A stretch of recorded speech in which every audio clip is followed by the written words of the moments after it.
Hey, and welcome back to another exciting episode of Mercury Maniacs, where we're not brainiacs, now featuring the Brain Trust. I guess we're going to have to be the Brain Trust today, because I myself am Phillip McCrevice, and I am joined by... What's up? I am joined by one Mr. Jsonda, and we're going to be doing a quick one-on-one here about tariffs. We had that fun episode last week, that AMA Ask Me Anything, and we had a question coming in from an audience member. How are tariffs affecting us now? And that was my mistake. I thought it was a goof question, but it was actually a real question. So we will take all real questions seriously. We will answer all real questions.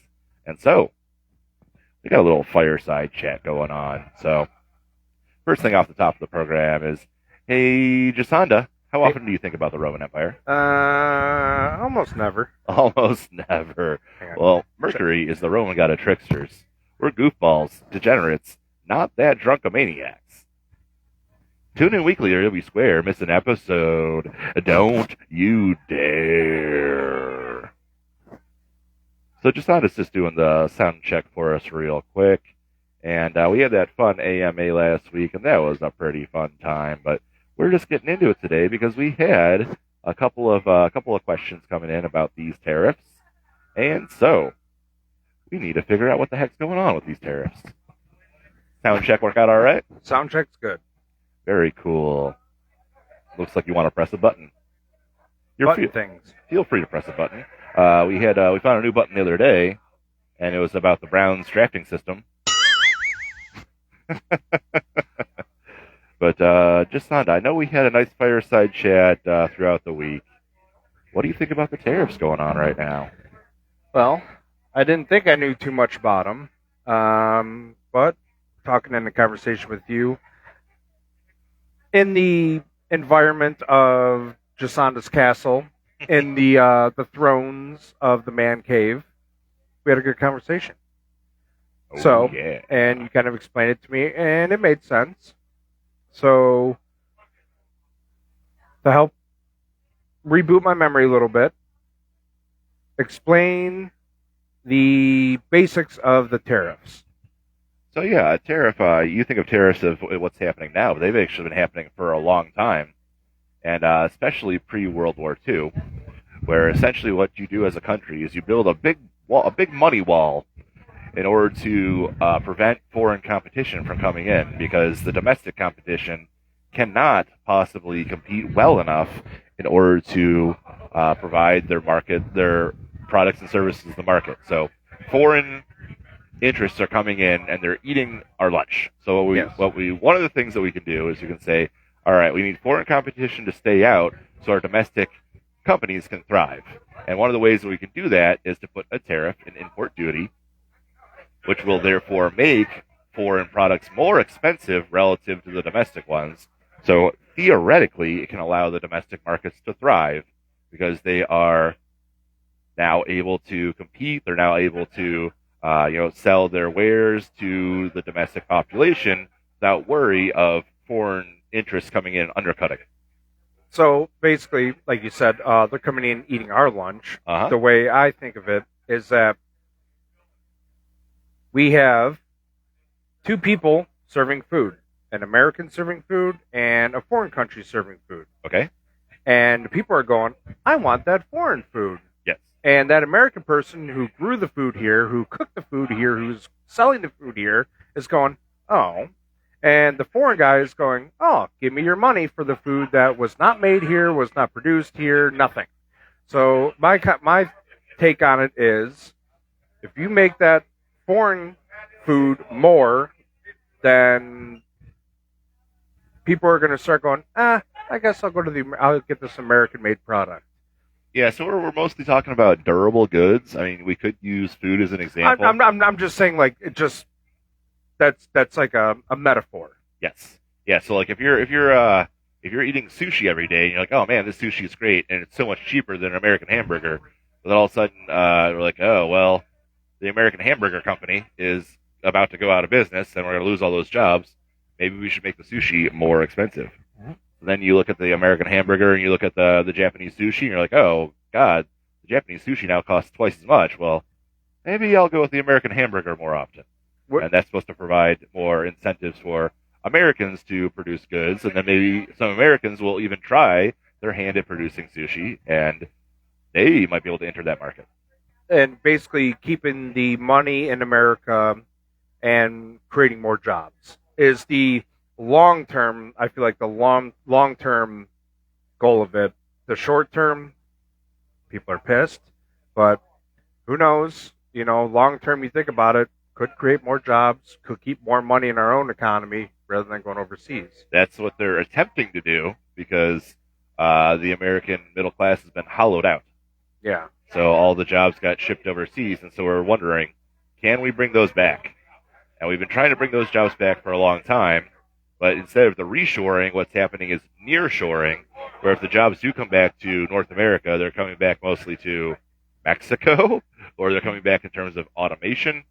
So the jobs are not really coming back. So this is kind of, I'm not going to say it's a desperate attempt, but it's a more of an extreme attempt to bring jobs back to the American-made that we used to produce a lot of things in this country. Steel, railroads, oil, all these like heavy industrial type of things, and even like as it comes to like everyday goods, plastic goods, toys. Even tools. I mean, now you got like Harbor Freight, and that's coming in. They're selling cheap stuff. Mm-hmm. You get a hammer from Harbor Freight, you hit it twice, and it explodes. So we're trying to like kind of nip that in the bud. Yes, it's going to cause prices to rise, but it's supposed to bring good quality jobs back to America. Back in the heyday when we used to have people going to the steel foundry, we used to have people going out and to the oil fields, and nowadays like the jobs are a lot of food service, a lot of retail, and it's hard to get a high quality job as a middle class person.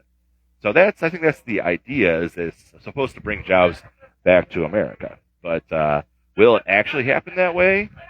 It's going to take a very long time to find out. These things do not happen overnight. That's what I was going to say. I feel like this is a Hail Mary, throwing it long rather than a short pass. Like in the long term, like it's to try and bring everything back to America a little more.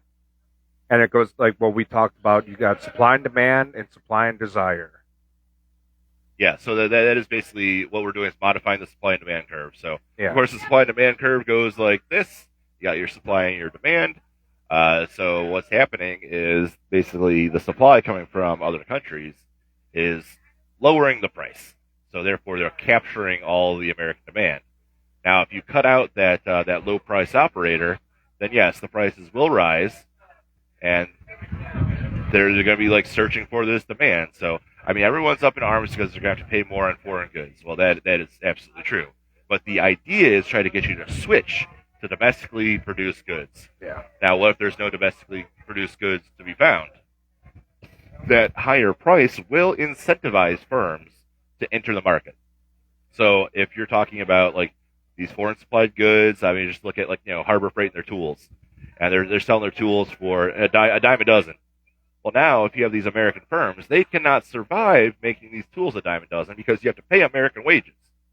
So these companies are going to go the way of the dodo unless we do something to provide them with assistance. So this theoretically, since they're seeing that they could actually make a good amount of profit on these goods, well, then maybe they're going to increase their supply, and they're going to hire more people, and they're going to boot up more factories, and they're going to put on more ships. And that's the entire point. But I'm sure that everybody knows that does not happen in a vacuum, and it does not happen immediately. I mean, it's kind of like almost like an anti-greed, I feel like, kind of thing. Because they started shipping all these products. I mean, you look at American toys from the 50s, the 60s. Yep. Made of metal, high quality, more high quality than what we have now. And then you look at like just like a little toy car now. It's plastic. It probably costs 30 cents to make overseas, a little toy car, and they sell it for $4 or $5 here, like a little, you know what I mean? But bring that back a little bit. We're in a throwaway society, and not even to get into fast fashion. I actually did have to study fast fashion in my days in school the second time. Fast fashion? Fast fashion. No idea. How many times have you worn this shirt? I mean, a lot.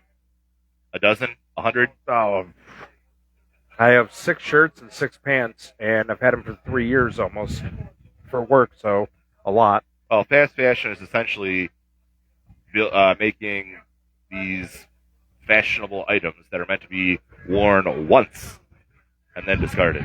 And they become so incredibly cheap that people are buying these fashionable items every season, every year, something new, something different. But it's gotten so incredibly cheap because they moved the manufacturing over to third world countries, Southeast Asia.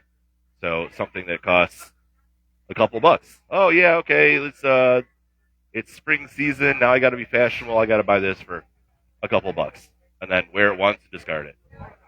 Whereas in the past, like let's talk about like the total opposite. If you buy a nice suit, you're gonna keep it for maybe your whole adult life. Yeah. So we kind of lost the pride and ownership because we wanted to have that new thing consumerism has become rampant. So globalism is great for buying a bunch of cheap crap, and a bunch of cheap crap that's going to wear out fast and whatever. Buy it, use it once, throw it away, buy something new.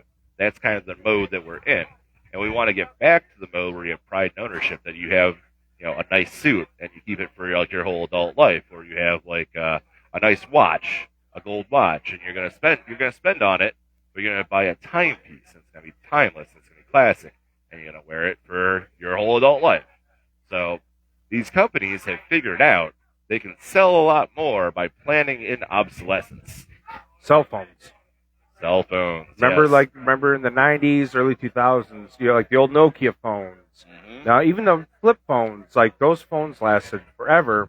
Now you get the smartphones, they start slowing down over time. Apple has actually gotten busted for slowing down their product, like their operating systems, and causing you to have to buy new phones, which a lot of the products are made overseas. All of the products are made overseas. Yeah, literally, like the whole internals, everything. Well, do you know how the iPhone is manufactured? By hand. Is it? Yes. All cell phones. Okay, so my information is a little old, maybe circa about 7 or 8 years ago. I actually did go over to some of these Southeast Asian countries. I did meet with one of the major phone manufacturers that probably is in either your or mine pocket. And I saw that, man, they were really low on the technological aspect, but they realized that their labor is so cheap, they can literally just pay somebody to sit there, manufacturers like that. So I would feel like there's a big opportunity to bring it back to the States. Now, when you bring it back to the States, it's going to be automation. Yeah. Because the days of picking up a sledgehammer and beating on a billet of steel are pretty much over. Smithing. Yes. So these tariffs, what they're intending to do, maybe is not possible anymore.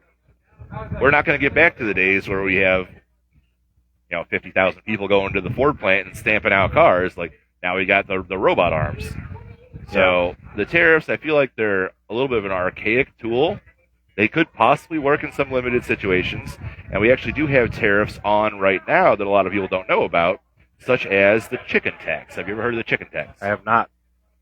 So the chicken tax was imposed in 1964, and it was a 25% tariff on light-duty trucks, and originally also potato starch, dextrin, and brandy, but it was a retaliatory tariff under Lyndon B. Johnson because Europe was putting tariffs on chicken. And this was known as the Chicken War from 1961 to 1964. So who cares about a chicken war, except that the tariffs on the light-duty trucks persisted, and there was some unintended consequences where several importers of light trucks have circumvented the tariff via loopholes known as tariff engineering. So a lot of these different companies then started manufacturing the trucks in the U.S., and so they were able to avoid the tariff that way. Although that's entirely the point. You want the material to be manufactured inside the U.S., and that was supposed to bolster the economy. Now, it was a retaliatory tariff based on chickens, but it did have the effect of I mean, I know you're in the automotive space, so like, what can you tell us about manufacturing of light duty trucks and other automobiles by foreign entities inside the U.S.? Well, I know that a lot of parts are not made in the U.S. A lot of them are imported. A lot of vehicles are not even made. I mean, foreign cars, like you have a Japanese car, Honda, not all made in Japan. Yeah. There's some made in Mexico. There's some made in America. Like my modern day Honda now can very well be more American made than some of the actual American cars that we have due to the each part of that made somewhere else. You could have like there might be a computer chip that's specifically made in a foreign country, and okay, that's the chip we're using in these cars, but they got to get them imported from a foreign country. Another part might be manufactured, in America. Another part might be manufactured in Mexico. So it's literally parts from all over the world being brought in to make these cars, which, 60 years ago, that American car was made in America. That Japanese car was made in Japan. That European car, whether it was German, Italian, it was made in its respective country. Now, you will never have a fully European car, a full American car, a full JDM Japanese car. You will never have that. That's because of the supply line, right? Yeah. It's where we can get the parts for cheap. So it's not just like as easy as just slap a tariff on it, and then all these cars will be made 100% in America, because the supply line could be across many different countries. Mm-hmm. Yep. Now, when you're talking about different parts, like, do you have like an example, like a brake drum or something like that? Okay, so like where I work now, we have different brake drums from different countries for the same trucks, semi trucks, but some might be made in Turkey, some might be made in America, and we have customers that will call and say, "Where is that drum made?" And I'll tell them, and they're like, "I don't want that one. I want this one." They want the American-made ones. They don't want the one made in Turkey. Well, actually, I have a dirty little secret of a company that's now semi-defunct. So maybe I shouldn't say the name, but I used to work for a flooring store. And there's a big 60 minutes expose about Chinese-made plastic flooring and how their standards weren't very high, that they just put whatever kind of chemicals they wanted in there, and they shipped it up to the U.S. for the U.S. Suckers to buy it. Do you remember this happening a couple years ago? No, actually, not really. Where it was like actual flooring being made? Yeah, so it's like that plasticized flooring, like linoleum, like vinyl or linoleum. Linoleum is one aspect of that's a sheet vinyl, but there's also what's it called? I can't remember what the other one is, but it's mostly vinyl. So there was this big expose, and there was like a lot of lawsuits filed. And so the answer from the company was to, all right, we're not going to get any more Chinese-made flooring. What we're going to do is we're going to have people in China put the flooring on trucks, cross the border to a different country, so then we can say our flooring comes from Vietnam or Korea. Mm-hmm. And so that's just another way to circumnavigate. But I think we got a comment coming in. Well, actually, speaking of, what's funny is I've seen parts, and this is going what you said. The box will say boxed in whatever country. Yeah. And then you open it and you look at the part and it'll say made in China, made in whatever country. Right. So it's literally the part's made here, it's boxed in this other country, which goes along with what you're saying, that it's literally imported to that country, boxed there. But yeah, it's just showing that they're bad actors. Like they know that they're not up to the standards. They know that they're not producing good product.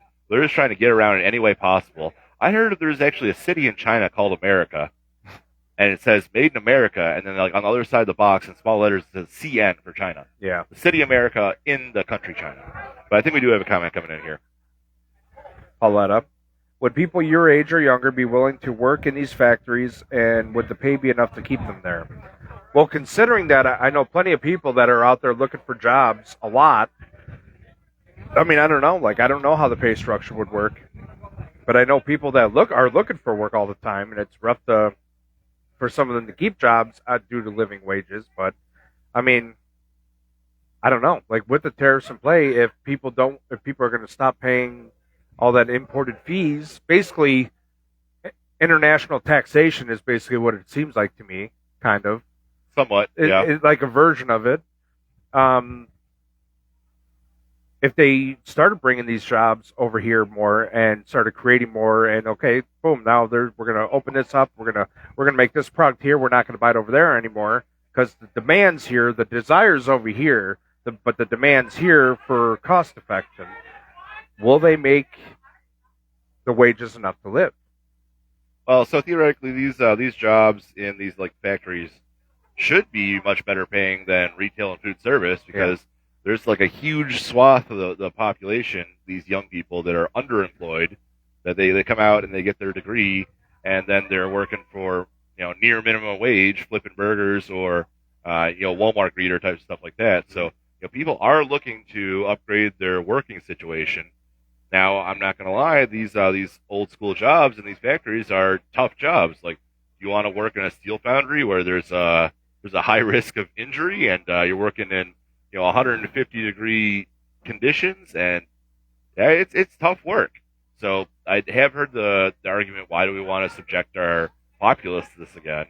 But on the counterpoint of it, the underemployed are never going to be able to start a family. They're never going to be able to buy a house. They're never going to be able to get out from under this insane student debt. So crippling debt. So it's like, I feel like we need better jobs. And it's like, I feel like the American dream used to be a house. Now I feel like the American dream is a job.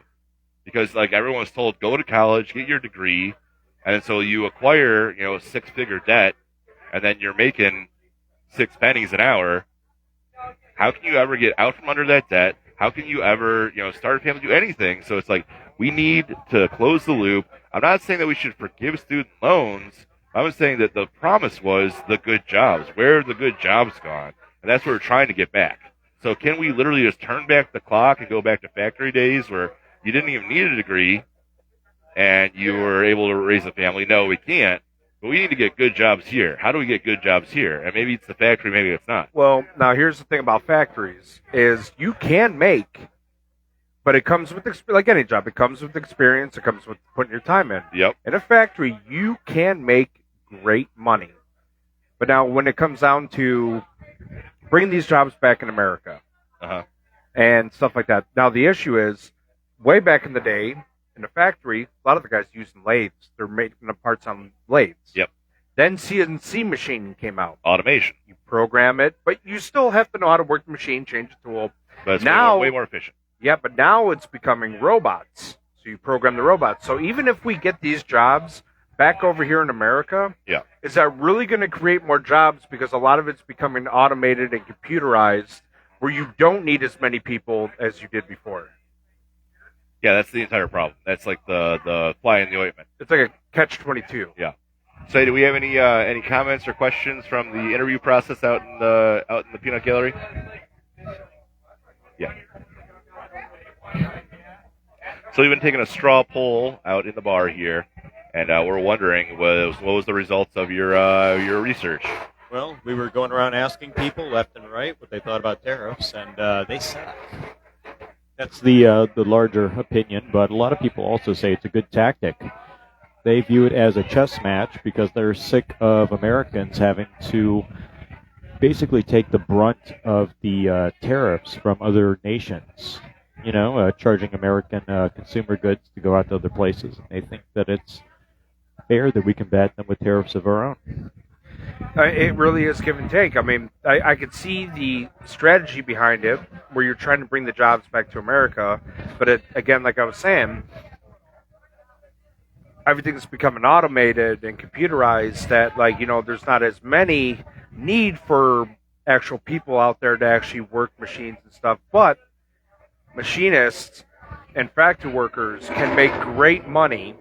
Put your time in it and you have the knowledge. So, I mean, I don't know. I mean, I just hopefully this works. Yeah. Hopefully we'll have more jobs and that's always good. People actually, young kids that are 20 years old and they didn't go to college and they don't know what to do and they decide they want to pick up a factory job or a machinist and We need a lot more people like that, especially. There's not many people in the trades now, but the thing I was getting mostly was that it's not necessarily about, I mean, it is about jobs, but it's also about the tariffs that we pay. Like, for instance, country, X has tariffs on us that have existed for a while. yeah.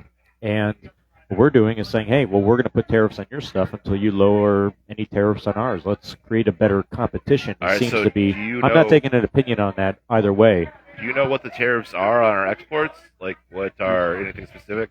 Currently, because it's been going back and forth a lot, I am not too well versed. I know automotive's got to be one. Some of the parts in automotive parts have to be. I see here passenger vehicle imports, United States imposed a 2.5% tariff. European Union is 10%, India is 70%.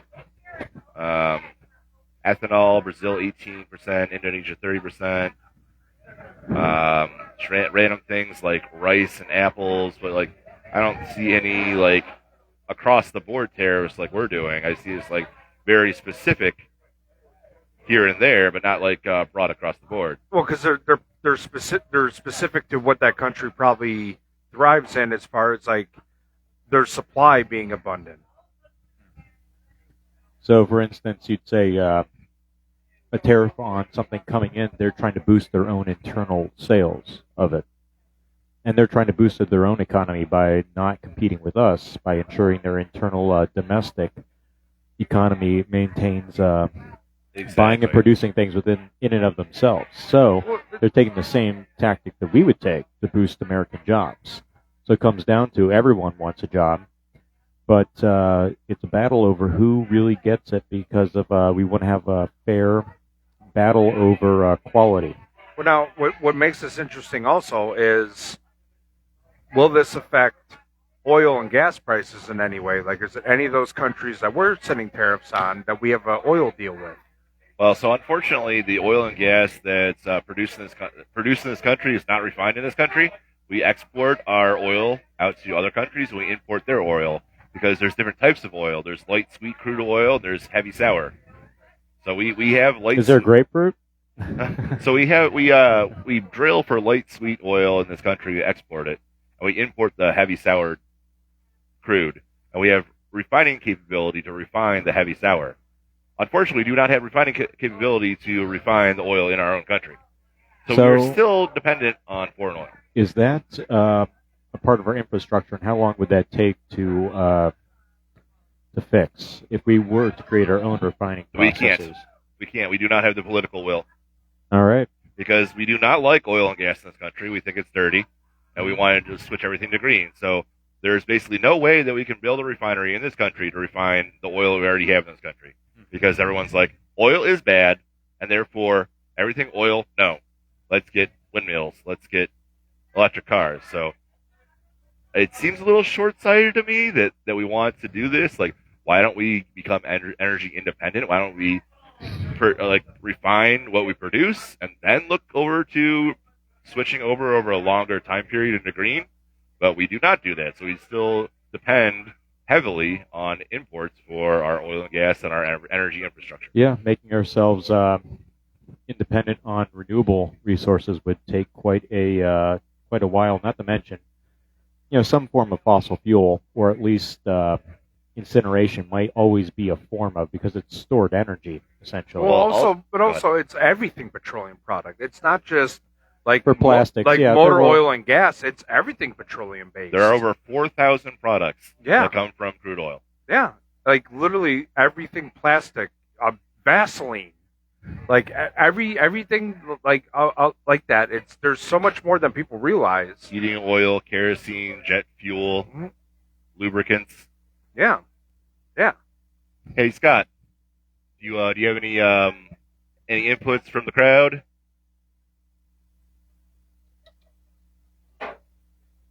Scott's coming in to talk about our straw poll here. Yeah, a lot of the input that we kind of got was people thought everybody's got to pay their fair share, and some people had really not much opinion or didn't know enough of the facts about any of that.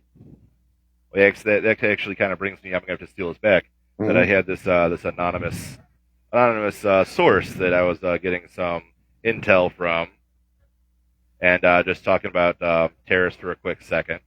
And I was talking about the overall economy and how the geopolitics work. But they were noticing that people are really thinking about how it's going to affect them personally. They don't really care what's happening in Timbuktu or Kalamazoo. They want to know if they're going to pay more to go visit the zoo.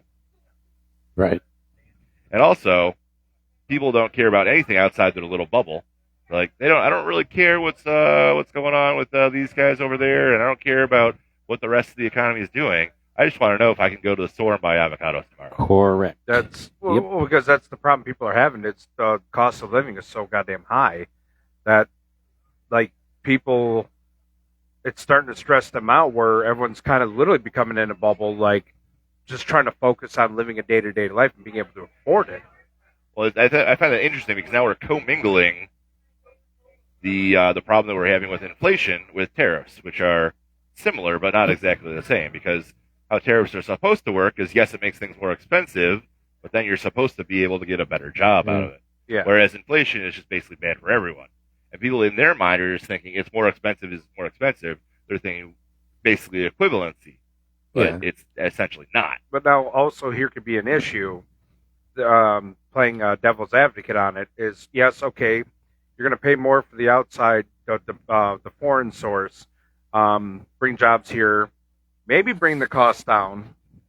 But Bring the cost down. How? Well, like maybe like as far as like bring the jobs here. Maybe the thought being like buy the American product because it'll be cheaper. No, but it will never be cheaper. That's the problem. Well, but that's the thing because now all these companies in America go, well, yeah, that's what I got. Well, now they're gonna pay this much, and they were paying this much, or they were paying this much for foreign. They were paying this much for American. Now they're gonna pay this much for foreign. Yeah.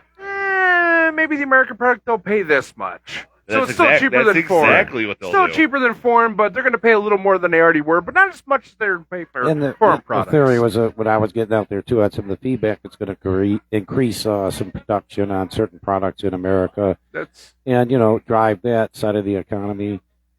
So that was kind of the premise of some of that, and then what's it going to cost for me, and then a lot of it was like people thought it was a good idea because everybody has to pay their fair share, and then it's going to change and mix things up, and they'll see, like Nick was talking about, how does it affect me? What does it do to my world? What does it do to my family's world? And it's going to be interesting. It's going to definitely shake things up, is what people think. Well, I'm just wondering how to get people to think on a global scale, because a lot of people are thinking just like on a local scale, like, oh my God, it's so horrible because I have to pay more. Like, yes, that's true. And what John's talking about is like, how do I pay less? Well, there is no way to pay less.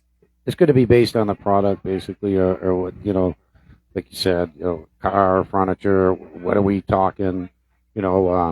American made versus import made. And another thing that a couple of people mentioned out there that we didn't get, like on film, they think it's going to bring some companies back to America. Some production teams and some major companies. They're going to do their business over here to avoid the tariffs, and so but that's an interesting concept too, as well. Some companies are going to come back to America. Like what I was saying with him is, you're paying this much for the foreign product, this much for the American product already. Now, if you're going to pay this much for the foreign product, what's to say the American companies won't make you raise it up, or you pay this much, where it's still less than the foreign companies? That's exactly what. So it's kind of like it kind of sucks, but. Yeah. And then there's the concept of dumping. What do people have in stock already? What have they over-purchased? What's going to be relevant? So there's going to be some deals to be had out there. Just for me being in sales and marketing, there's going to be certain products. Okay, let's dump these. These are going to be irrelevant. And, so it's going to be very interesting, and I believe it's going to be kind of come down to product specific. I feel like it has the potential to create more jobs in America, but at a cost, and it's going to be the cost of the product. Yeah. All right, so I think we're pretty much wrapping this segment up. If you have any last words on tariffs, then we'll get into the trivia segment. Sure, you got to pay. You guys got last words on tariffs? I mean, we'll see what I happens. think I pretty much covered. I drained my whole brain of whatever tariff knowledge and thought I had that I learned from you. So Yeah, Yes, so sir. I guess I got to say, like, just to reiterate a little bit, like, let's get some good jobs in America. Let's do it. And it's time for trivia. So, actually, you know what? You guys are on for trivia. Trivia time, trivia time. But Do. I need to stop sitting in the middle.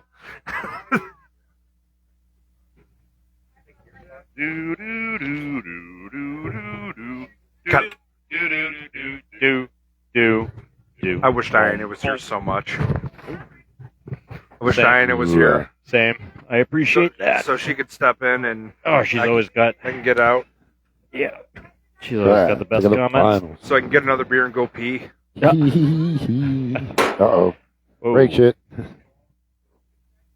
What a week, huh? Oh, what a crazy week. Nice weather Crazy today. time. The So- draft. All right, so you guys got some trivia questions going on? I don't know. No. So, well, What do you mean? so I got a little quickie for everybody here. I like According to the I like Constitution, who has the power to establish tariffs in the United States? A. Congress. B. The President. C. The President with consent of Congress. Or D. The U.S. Department of Commerce. C. President with consent of Congress. Congress. Incorrect. According to Article 1, Section 8 of the Constitution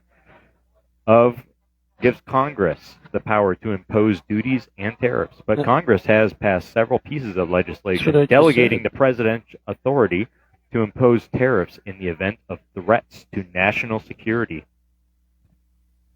All right, and That's here's what I something. just said. Oh yeah, well, I was going with Jsonda. Give him his okay. moment. Give him his moment. We're the questionnaire experts here. What? We're the long Well, who term. the hell's going to be answering the questions? That's a good question. So, when was the first set of tariffs imposed? A. 1789. B. 1816. C. 1914. Or D. 1929. What was the second one? 1860. C. I'm going with that. Scotty? C. C. You've got a C and a B. Good. No? So, Mine was wrong?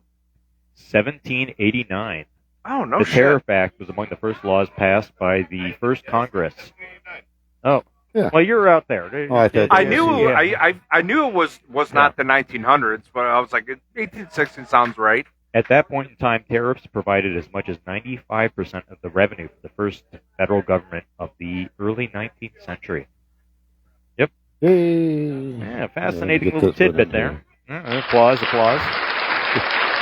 All right. So, what is the name for the policy of shielding domestic industries against foreign competition through tariffs, quotas, and other restrictions on imports? Okay, wait, let me read that again.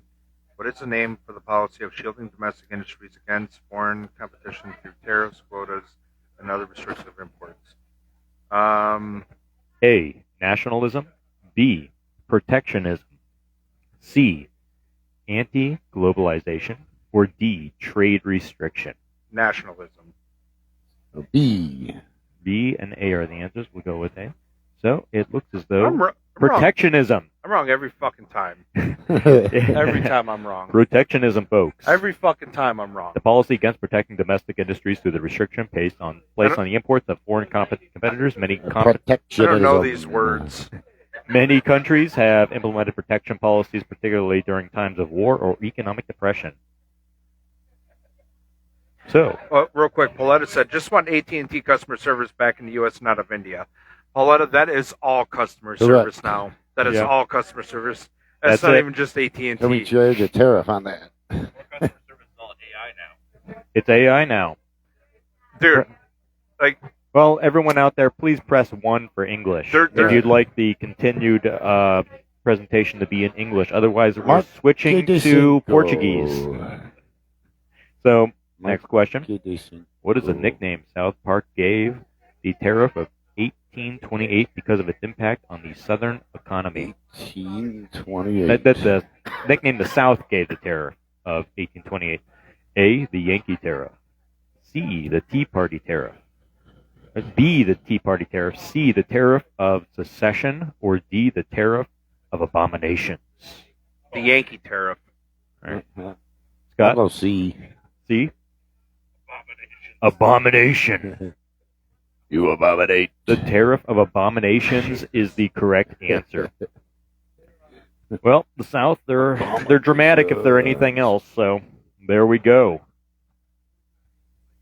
Now, what was the name of the tariff that many economists blame for worsening the Great Depression? A, America First Tariff Act. B, Fordney-Macumber Tariff. C, the Smoot-Hockley Tariff, the original Hawk-Tuah. Or D, the Payne-Aldrich Tariff.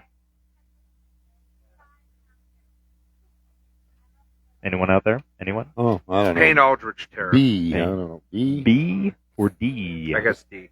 God damn it. So it was the Smoot-Hockley Tariff.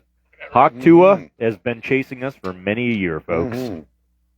Is it tariff? Was on intended that? to help farmers, but resulted in raising food prices at the start of the Great Depression. Other countries retaliated with their own tariffs, forcing global trade down by 65%.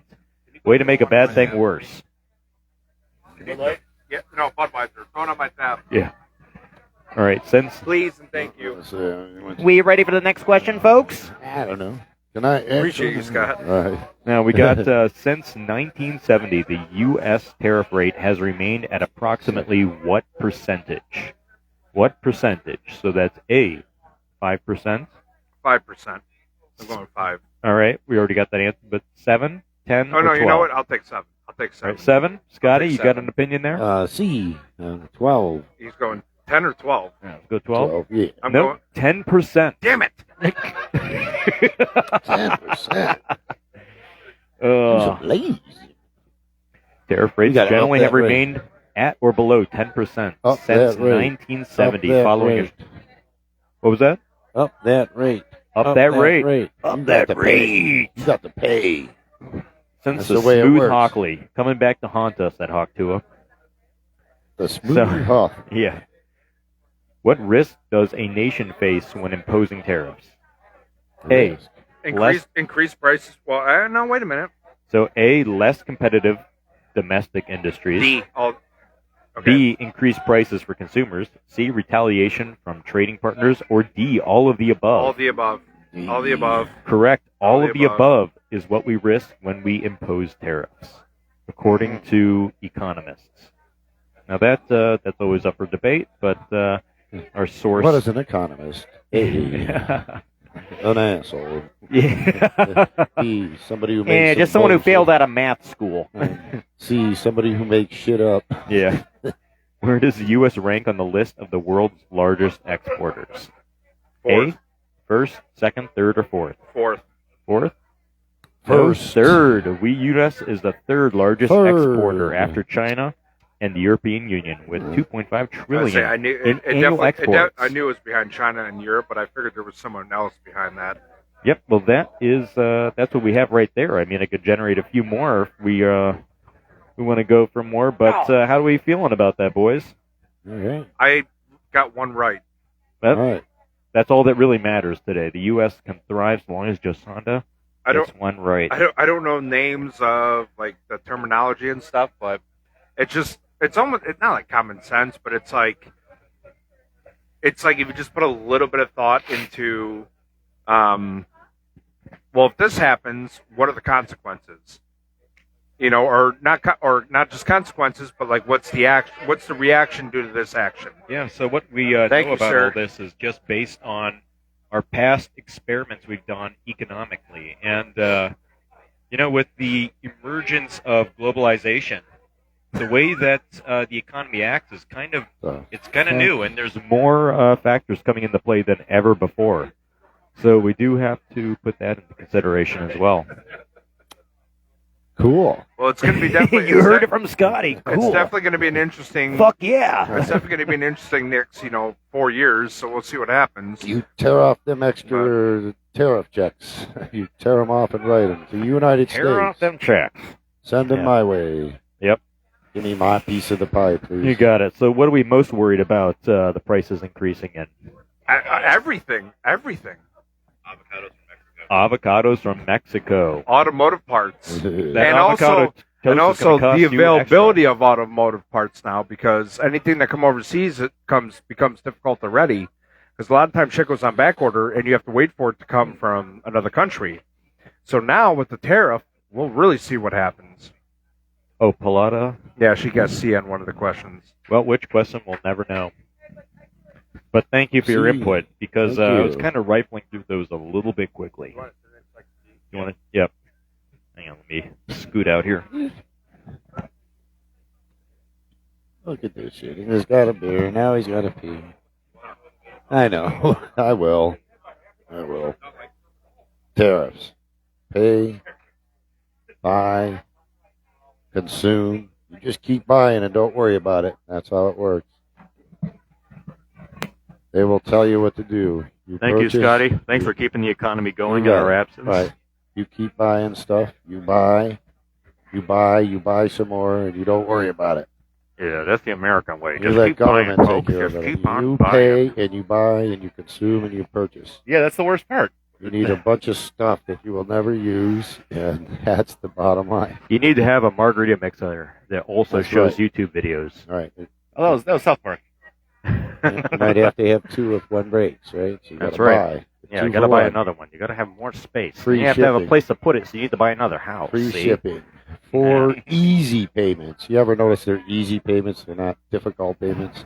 They're semi-difficult payments. They're always easy payments. It's kind of hard for me to do the payments because I got these little alligator arms. I can't reach That's my right. wallet from up here. You know, That's right. that's how it happens every time the bill comes. Like Right. I get alligator arms. I just can't reach my wallet. Hey, Scott, do you have something written down on the paper for us? Oh, yeah. I don't know. We was doing some trivia, so you want some... Yeah, let's hear some more trivia. Yeah, Okay. let's do it. All right.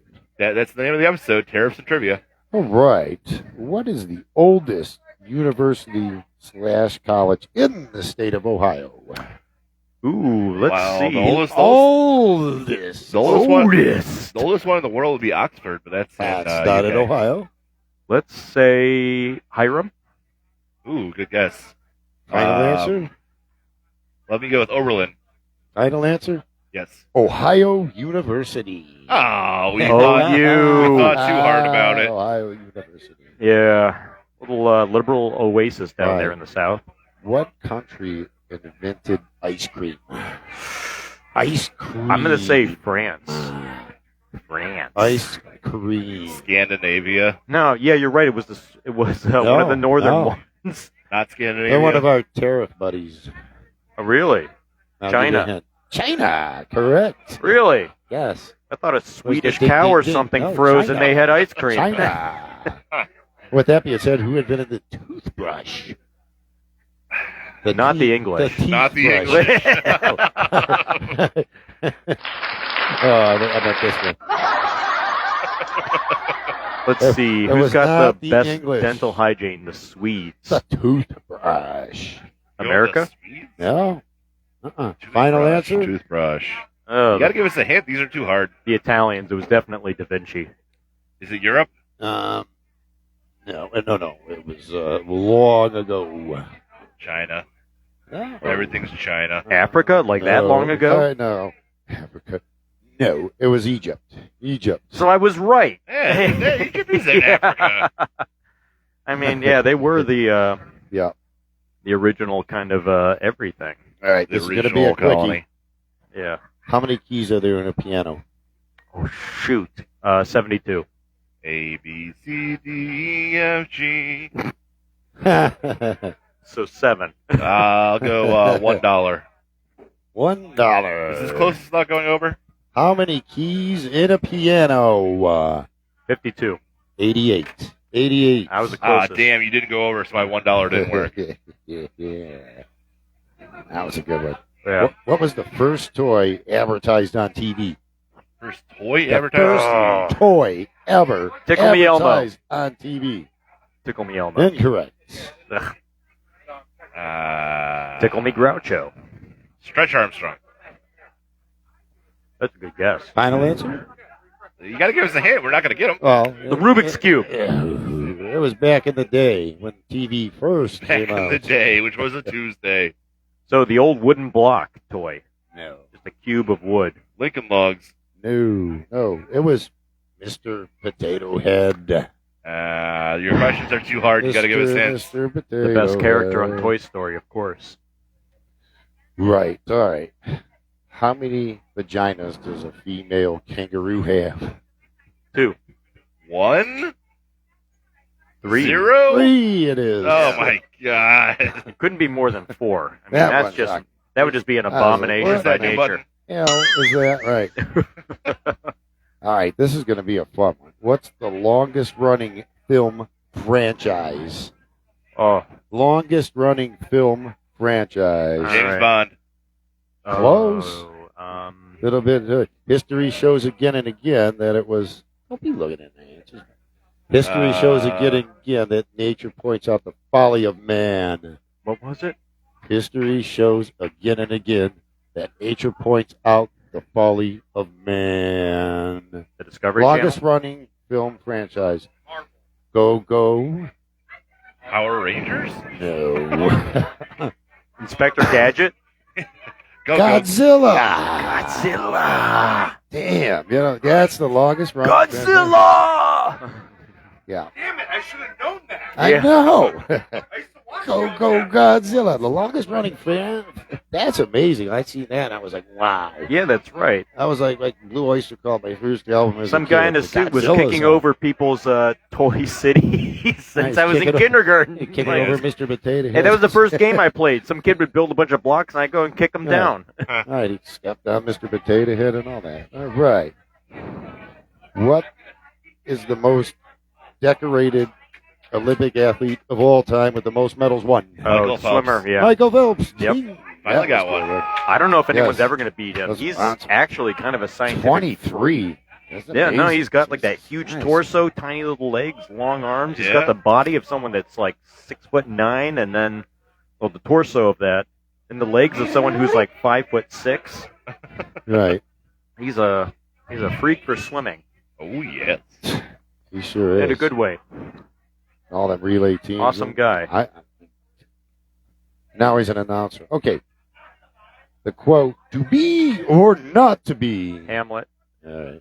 You've seen the answer. That is the question. That is. Whether it is noble I or couldn't mind's read that. eye, I or the slings and arrows of outrageous fortune, All right. What is the or to rarest? sleep, perchance to die. Toy Story. Shakespeare, some of the boringest shit. All right. What is the rarest color of a rose? The rarest color ever produced of a rose. It's not red. Green. It's not red. Blue. Blue it is. Yeah, Blue. blue is a rare color in nature. Oh, Very few things in nature produce blue. blueberries. Blue oyster gold. Blue oyster gold. Blue The October. blue rose is like the rarest Blue color origin. to get. Yeah. Blue balls. Them oysters. Tear off them blue balls, Johnny. All right. What's the Yikes. longest running Broadway show? Wicked. The longest running Broadway show to Oh. date. To date. Wicked. Lion King. The King and I. Hamlet. No, Hamilton. Hamilton. Damn it. That's what I was nobody gonna say. likes Shakespeare. Come on. Oh, Broadway show. A show. Broadway. That's So the- Romeo and Juliet. The Book of Mormon. Damn. You guys are all, you're all around it. Romeo It and involves an opera. The Phantom of the Opera. Phantom of the Opera. Fred. There we go. We got a clue. Oh, that's the one. I always get that buttons mixed up. Yeah, everyone's always laughing at All me. right. Last one I got. The Beatles released Apple Records to promote, produce, and sign bands. What was the first band that they signed under Apple Records? I was gonna say Abbey Road, but you changed the question. No, the first band. Yeah, the first band they signed, promoted under Apple shoot. Records. And I'll give you a hint. Everybody bitches about them not being in the Rock and Roll Hall of Fame. The Monkees? No. Man, not in the rock. Led and roll. Zeppelin? No. They got in, didn't they? I don't know. Oh, gosh. Yeah. Korn? It's not you.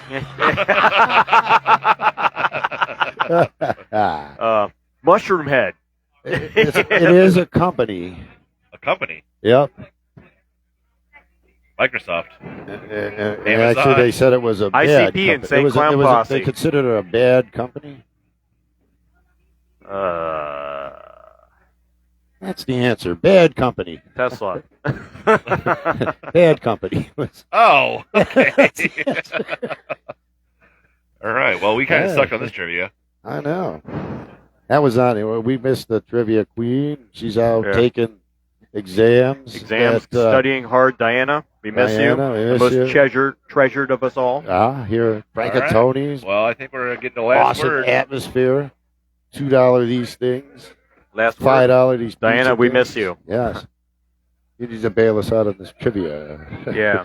All right, We my- need bailouts. My last word on the program is Mercury Maniacs. We're not brainiacs. Now featuring the Brain Trust. Right. Yep. You pay them tariffs and you shut up. Keep buying, America. You spend and buy. We got a last word from Jsonda here. Coming in hot. Well, as in always, raise hell, praise Dale, drum stunners, not drugs. Woo! We will see you next week. Bye, y'all. Next week.